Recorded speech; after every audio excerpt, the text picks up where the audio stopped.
The Dead by Daylight Stranger Things chapter was released on the 17th of September in 2019. The chapter included the Demogorgon, Steve Harrington, and Nancy Wheeler. To say the chapter was a success would be an understatement. The chapter was no doubt one of Dead by Daylight's biggest releases ever, rivaled only by the Resident Evil chapter. Not only was the chapter a huge success in terms of player numbers, but is also seen as one of the best chapters gameplay-wise in the whole game. The Demogorgon's power was both engaging to play as and against, all the while being faithful to the show. Steve and Nancy brought fun and unique perks to the game that, though not extremely strong, made their way into many survivor builds. Though the Hawkins map could have a bit of a mixed reception, I personally enjoyed it because of how unique it was compared to the other maps in the game. The Stranger Things chapter was a near perfect chapter, a great example of what a licensed chapter could be. Unfortunately, disaster struck on the 17th of November 2021, when the Stranger Things DLC was removed from all the stores. Those who had owned the DLC previously could still play the characters, but after the 17th, the Demogorgon, Steve, and Nancy and all their outfits could no longer be purchased. As well as the chapter being removed, Hawkins would be removed from the game, no longer playable. The worst bit about the situation is we have no real clue why the chapter was removed. We were able to speculate in a multitude of different possibilities as to why it was taken from us, but the truth is, we have no clue what really happened and if we'll ever see the chapter return again. Players were understandably upset. Who'd want to see some of their favourite characters leave the game? But ultimately, it felt like there was nothing we could do to get the chapter back. So, over time, people moved on. But things changed on the 27th of May in 2022. Stranger Things Season 4 Volume 1 released. It reignited the passion people had for Stranger Things, specifically the passion of Dead by Daylight players. There was an outcry of Dead by Daylight players who wanted the chapter to return, an outcry even bigger than when the chapter was first removed. Not only was there a want for the chapter to return to stores, but also a want for new cosmetics and even Stranger Things Chapter 2. It has been revealed that there will be a Resident Evil Chapter 2 coming this autumn, so the possibility for a part 2 of a previous chapter is now a real possibility. People were posting concepts of new Stranger Things cosmetics and chapter ideas on all social medias. Today, I'll be sharing my take on what I think Stranger Things Chapter 2 could look like. To start, I'll explain which survivors I think would fit best in the Part 2 chapter. The two survivors I'd include would be Robin and Hopper. This may come as a surprise to some. Why not Joyce or Eddie? The reason I chose Robin and Hopper specifically is because they have many different unique appearances throughout the series. Eddie so far has only been in one pair of clothes, and a lot of Joyce's outfits can feel fairly samey. This is why I think Eddie and Joyce would work better as legendary skins for Robin and Steve. This way, the 4 most requested survivors can be included, and the various looks for Robin and Hopper can be sold as cosmetics. As for the map, I would include the Starcourt Mall from Season 3. While the obvious option might be the Creel House from Season 4, I wouldn't pick it for a few reasons. The Creel House is a cool location, but the problem lies with what else to fill the map with.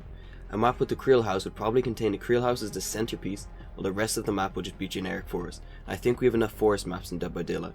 The Starcourt Mall, on the other hand, is so big a whole map could easily be contained within its walls. It would also be very unique when compared to other maps, and also, I just really like the aesthetics of the mall.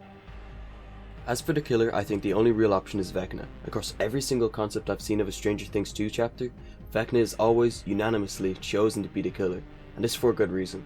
He has limitless potential for a cool power and has a very interesting design. He is the main antagonist of the 4th season of Stranger Things, so it's really fitting for him to be the killer. I also have a brief power idea for him. Vecna's power would be split up into 2 powers, a chase power and a secondary passive power, similar to the likes of Pig or Pinhead. His secondary passive power would give each survivor a trauma meter. As we know from the show, Vecna preys in the minds of those who have suffered from some form of trauma, and I think it's safe to say that all survivors in Entity's realm would suffer from some type of trauma after enduring hundreds of trials. The trauma bar would go up over time. At halfway, the survivor would start to see grandfather clocks spawn around the map, foreshadowing what's to come.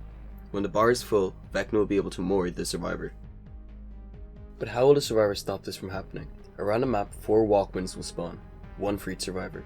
The survivors will be able to see their ores through walls. Survivors will be able to pick them up, similarly to the way Sadako's tapes are picked up, so they don't replace the item in the survivor's hand. When holding the Walkman, the survivor will be able to play music. The music will make the trauma bar go down, but would make things like footsteps, tear radius, and general game sounds harder to hear.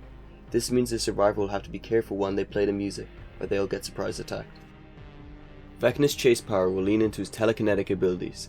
His M2 will release a ranged push, knocking survivors back. If a survivor hits a wall after being pushed, they'll lose a health state.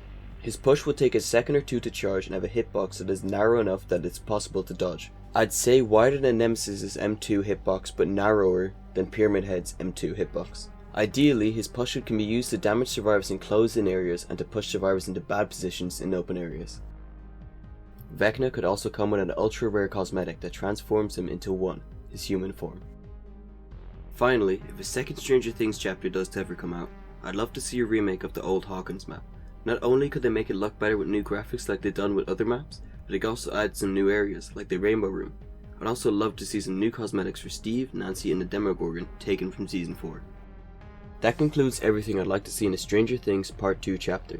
I'd like to finish by mentioning a few things, the first being a petition made by the YouTuber Schmuckles. This petition was made to show Netflix or behavior that there are many people who want to see Stranger Things in Dead by Daylight again. Though this petition doesn't mean we'll get the Stranger Things chapter back, I think it's better than nothing. It's free and doesn't take that much time. A link to the petition will be at the top of the description to this video, so if you haven't already, I'd encourage you to sign it.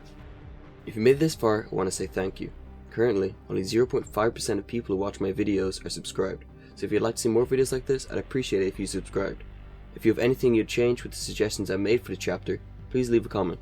Finally, if you like this video, I recommend you watch my last video on how I would rework Freddy Krueger. Thank you, and goodbye.